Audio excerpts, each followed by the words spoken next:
Hello, everyone. Today, we're diving into one of the most fascinating true stories ever brought to the big screen. A thrilling tale of charm, deception, and high-stakes cat and mouse games. Catch Me If You Can, Full Retelling. Part 1, The Beginning of the Chase. The film opens in the style of a vintage television game show. A colorful set flashes under the soft hum of studio lights. The audience buzzes with quiet laughter and intrigue. The host, dressed in a crisp suit with a perfect 60s hairstyle, stands beside a row of three young men seated under spotlights. The host's voice is playful but commanding. Which of these three men do you think is the real Frank Abagnale? Each man looks nearly identical, clean-cut, charming, and dressed in a Pan Am pilot's uniform. One of them is real. The others are actors. The camera zooms in on one face. A young man, calm and self-assured, flashes a confident smile. That's the real Frank William Abagnale Jr. But this isn't the story of a game show. This is the beginning of one of the greatest manhunts in FBI history. Timeline, flashback, 1963, New Rochelle, New York. We are taken back to a quiet suburban neighborhood. The streets are lined with autumn trees, and classic cars roll down the roads. A warm, happy melody plays. Young Frank Abagnale Jr., around 16 years old, walks through a school hallway. He's wearing a Catholic school uniform, tall and lanky, with a curious glint in his eyes. Frank admires his father deeply, Frank Abagnale Sr., a charming man with sharp suits, quick wit, and big dreams. Frank Sr. is a respected member of the community, known for his eloquence and business flair. At a local Rotary Club award ceremony, he delivers a captivating speech. Using a story about two mice falling into cream, one gives up and drowns, the other fights and turns the cream into butter and climbs out. It's a story about determination, but also about appearances. Back at home, young Frank sees cracks forming. His mother, a beautiful French woman named Paula, begins acting distant. There's tension during dinner. Bills pile up. The IRS is investigating Frank Sr. for tax fraud. They lose their car, their home. His father's business is gone in a blink. The divorce, the escape. Soon after, Paula informs Frank Jr. that she and his father are divorcing. Frank is devastated. He's forced to choose, live with his mother or his father. In a panic, overwhelmed and hurt, he runs. He grabs a few clothes and disappears into the streets of New York, alone, with nothing but a checkbook and a head full of big ideas. Reinvention, becoming someone else. Hungry and desperate, Frank quickly realizes the world treats adults differently. He tries to cash a check, but the bank clerk doesn't buy it. That's when it hits him. If he looked older, if he seemed like someone important, someone in uniform, he could get away with it. So, with a few lies and forged documents, Frank becomes a Pan Am pilot. He studies flight manuals from bookstores, watches pilots carefully at airports, and fakes a badge. In one scene, he brazenly walks into a Pan Am office, smooth and confident. He pretends to be a co-pilot looking to pick up deadhead flights, meaning he flies for free in the jump seat. Pan Am employees treat him like one of their own. He walks through airports in full uniform, a teenage boy in disguise, blending in with real pilots and crew. Suddenly, Frank has access to the entire country. And banks, they trust pilots, especially ones who deposit Pan Am payroll checks. Checks Frank has printed himself, using press-on letters, logos, and ink rollers. FI, money flows, and so does trouble. Frank starts cashing fake checks across cities. He becomes bolder. Each success feeds his ego. But the FBI starts noticing. A string of bounced checks, all bearing the same name, Frank W. Abagnale Jr. Enter Carl Hanratty, a methodical, serious FBI agent specializing in bank fraud. He's not flashy, not funny, but he's relentless. Carl begins tracking the forgeries and pieces together a profile. A young man, incredibly smart, likely underage, impersonating professionals. Carl goes to work. He follows leads, interviews tellers, builds timelines. His first break comes in a hotel room in Los Angeles, where he nearly catches Frank. But Frank is quicker. In one iconic scene, Frank walks out of the hotel room just moments after Carl bursts in, but not before bluffing his way out with incredible charm, posing as a Secret Service agent and even handing Carl a fake ID as proof. Carl, humiliated, realizes only minutes later that he's been duped.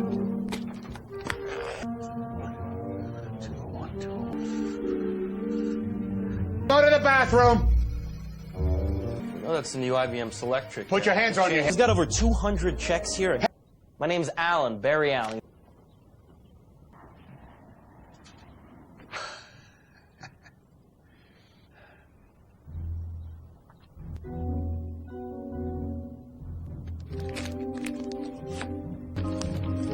A game of cat and mouse game begins. From here, the chase goes international. Frank takes on new identities, doctor, lawyer, and more. He's constantly on the run, always one step ahead. Carl, frustrated but fascinated, becomes obsessed with catching him. Meanwhile, Frank's crimes get more sophisticated. He prints perfect checks. He forges diplomas. He even impersonates a pediatrician at a hospital. Yet beneath it all, he remains a lonely teenager, calling his father from payphones, hoping one day his parents will reunite. Part 2. A pilot, a doctor, and a lawyer. We follow Frank as he boards flight after flight, not as a passenger, but as part of the crew. In his Pan Am uniform, with captain's wings gleaming on his chest, Frank walks through terminals like a celebrity. People smile at him, respect him, admire him. Flight attendants flirt with him. Airport staff open doors. Bank tellers nod politely as they cash his fake checks without question. Frank is only 17. He moves from city to city, Miami, Chicago, New Orleans, always in motion. He studies the details, how pilots talk, how they carry themselves. He never flies the plane, of course, just rides in the jump seat. But the illusion is perfect. And with each forged paycheck, he cashes thousands of dollars. He prints checks in motel rooms, using a small press and transparent decals. It's not just clever, it's masterful. Spy, FBI agent Carl Hanratty closes in. Meanwhile, FBI agent Carl Hanratty becomes more determined. He's ridiculed by his colleagues after Frank escaped him in Los Angeles, but Carl doesn't give up. He builds a small team and gives the case his full attention. Hanratty is serious and lonely, a man who finds comfort in rules and procedures. His personal life is empty, no wife, no kids. His work is everything. And now, his work is Frank. Frank, however, is evolving. He's becoming bolder. Frank becomes a doctor. In Georgia, Frank reinvents himself again. He fakes a Harvard Medical School diploma, prints a medical license, and introduces himself as Dr. Frank Connors. He charms his way into a local hospital and is hired as a resident supervisor. That's right, a 17-year-old is now overseeing real doctors. At the hospital, Frank wears a white lab coat and carries a stethoscope. He studies episodes of Dr. Kildare for terminology and phrases. He avoids real procedures but manages to bluff his way through staff meetings. His charm and authority keep others from asking too many questions. But the real challenge comes during an emergency, when he's asked for a medical opinion on a boy with a leg injury. For a moment, Frank freezes. The blood, the pain, the waiting parents. He can't fake this. So he turns to a real intern and says, "What do you think we should do?" The intern answers, and Frank nods solemnly. Exactly what I was thinking. It works, but the weight of the lie begins to weigh on him. Love in Louisiana. Soon after, Frank meets Brenda Strong, a sweet, shy hospital nurse with big eyes and a kind heart. She's the daughter of a prominent district attorney in Louisiana. Frank falls for her. For the first time, he sees something real in his life, something pure. He proposes. Brenda accepts. Frank now wants more than money and freedom. He wants a life, a family. So he takes on another role. He fakes a law degree from Harvard and meets Brenda's father, Roger Strong. Frank presents himself as a lawyer with Pan Am experience, and Roger, proud and impressed, offers him a job at the district attorney's office. Frank is now pretending to be three things at once: a pilot, a doctor, and a lawyer, and he's barely 18. Carl tracks him to Louisiana. Meanwhile, Carl never stops digging. He tracks the fake diplomas, cross-references names, and finally gets a break. He connects Frank to Brenda. He learns about the engagement party at her parents' home. Carl flies to Louisiana and surrounds the house. He walks inside calmly, badge in hand, and climbs the stairs. Upstairs, in a bedroom, Frank is stuffing cash into a suitcase. He hears Carl coming. He panics. But then Frank does something bold. He grabs his pilot uniform, smooths his hair, and opens the door just as Carl enters. Frank bluffs again. He pretends to be a Secret Service agent helping with the case. He talks fast, uses official-sounding language, and hands Carl a fake ID, again. Carl almost believes it. Almost. But this time, Frank doesn't have long. Carl sees through it just in time. Frank jumps out the window, races to his car, and speeds off into the night. He leaves Brenda behind. Part 3. Europe, Loneliness, and the Walls Closing In. Frank is once again on the run. He's alone, heartbroken, and hunted. After leaving Brenda behind in Louisiana, he flees the country. His destination? Europe. His reason? Escape. Frank in Europe, the king of forgery. Frank settles in France, the birthplace of his mother. He moves from small village to small village, staying in modest apartments and working alone, carefully, methodically.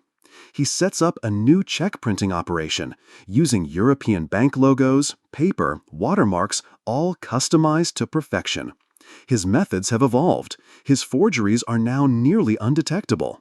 He starts circulating fake checks across multiple European countries: France, Sweden, Spain, and beyond. He creates dozens of fake identities, prints thousands of dollars in fraudulent checks, and uses charm and confidence to cash them. His work is quiet, but massive, and yet he's deeply, profoundly lonely. He tries calling his father, Frank Sr., from time to time, always from payphones, always brief. He misses him. He still dreams of a life where his parents might get back together and he might stop running. But every call ends with disappointment. His father can't help him, and worse, his father is spiraling, drinking more, growing bitter. Carl Henratty keeps going. Back in the U.S., Agent Carl Henratty hasn't given up. In fact, Frank's escape from Louisiana only fuels Carl's resolve. He's humiliated again, outmaneuvered again, but he doesn't take it personally. He's fascinated by Frank. He knows the kid is lonely. He understands him better than anyone. Carl begins working with Interpol, contacting European banks, investigating American checks that keep bouncing overseas. One bank in France calls the FBI. A woman tried to cash a suspicious Pan Am check. Carl flies to France himself.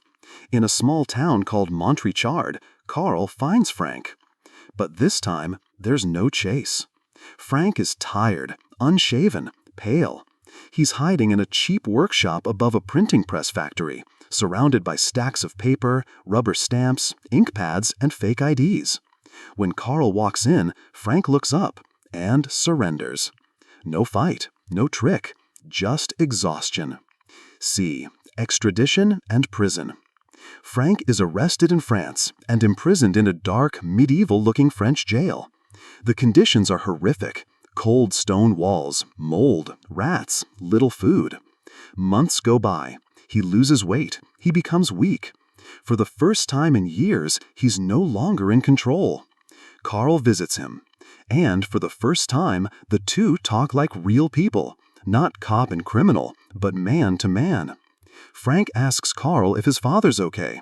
Carl gently delivers the devastating news. Frank Sr. is dead. He slipped down the stairs at a train station, drunk. The moment hits Frank like a punch to the chest. His world shatters. His father, his hero, his idol, his inspiration, gone. And he died thinking his son was still on the run. Back to America. Eventually, Carl arranges for Frank's extradition back to the United States. They board a plane together. Frank sits quietly, staring out the window, chained. Carl sits beside him. It's oddly intimate, not friendship, not yet, but a strange connection. Then, as they're about to land in New York, Frank asks to use the bathroom. And then, he's gone. One last escape. Frank escapes mid-flight. He crawls down into the airplane's toilet bay, opens a maintenance hatch, and disappears into JFK Airport before the plane even stops rolling. Carl is furious, but deep down, maybe not surprised. The manhunt starts again, this time across New York City. But Carl knows where he'll go, and he's right. Frank goes home, to his mother's house. He stands outside in the rain, watching through the window. She's remarried now. She has a daughter, a new life, a life without him. Frank quietly turns and walks away. Carl finds him in the shadows. There's no resistance, no lies. Frank is done. Part 4. Redemption and the Man Frank Became. Frank Abagnale Jr. is now behind bars. He's sentenced to 12 years in federal prison for multiple counts of fraud, forgery, and impersonation. The boy who once walked through airport terminals like a king now paces behind steel bars, alone in a small gray cell. At first, prison is pure isolation. Frank doesn't eat much. He doesn't talk. He just sits, thinking. The silence is heavy, broken only by distant footsteps and the buzz of fluorescent lights. Gone are the suits, the flights, the charm. Now he's just another inmate, stripped of everything. But one man still visits him. Carl Hanratty. File the unlikely offer. Carl visits Frank one afternoon, not with a warning or an accusation, but with a folder full of forged checks. Strange ones, ones even Carl can't figure out. He pushes them across the table and says simply, "How'd he do it?" Frank flips through the checks silently. His eyes scan the paper, the fonts, the ink patterns. He notices tiny tells, a faint impression of a nameplate, a watermark inconsistency, the angle of the typewriter stroke. He answers easily. This one was done with a stencil press. That one, decal transfer. And this guy didn't use real ink. He used a toner roll. Carl realizes something. Frank isn't just a con man. He's brilliant. He understands fraud on a molecular level. What took Carl's team weeks to guess, Frank spots in seconds. That's when Carl makes a proposal. B from criminal to consultant. Frank is released into FBI custody under a strict arrangement. He will work for the FBI's check fraud division using his expertise to catch other forgers. It's not freedom. He wears a suit again, yes, but his office is a cubicle. He checks in every day. He's watched. But Frank begins to thrive. He designs methods to detect forgeries faster. He teaches agents how to spot detail errors. He helps solve dozens of cases, not just with facts, but with instinct. He knows how fraudsters think, how they move, how they manipulate. Still, he's not fully trusted. One morning, he's late to work. Carl, tense and suspicious, rushes through the office looking for him. Has Frank run again? But no, he's there, at his desk, typing a report. Carl exhales, slowly, relieved. B, a quiet kind of redemption. Over time, Carl and Frank develop a strange friendship. Carl becomes the closest thing to family Frank has. They have lunch together. Carl gives Frank advice, quietly watches over him. Eventually, Frank earns more freedom. He starts dressing sharper again. His eyes become steadier. The boy is becoming a man. Years pass. One day, Carl drops by Frank's office with a file, A case no one can solve. Frank picks it up, flips through it quickly, and smiles. "It's a forgery," he says. "Obvious." Carl grins. "You want to come with me to investigate?" Frank nods. B. The epilogue, where life took him. A final voiceover reveals the real-life story. After working with the FBI, Frank Abagnale Jr. went on to build a secure life. He became one of the world's leading experts in fraud prevention. He helped the U.S. government and major corporations secure their banking systems. He never ran again. He married, raised a family, and eventually opened his own company. He lived honestly. And Carl Hanratty? He remained Frank's lifelong friend. Final scene. The movie closes not with a chase, but with two men walking side by side through a hallway in an FBI office. No handcuffs, no uniforms, just quiet understanding. The boy who once stole millions had become the man who protected billions. And that was all he ever wanted.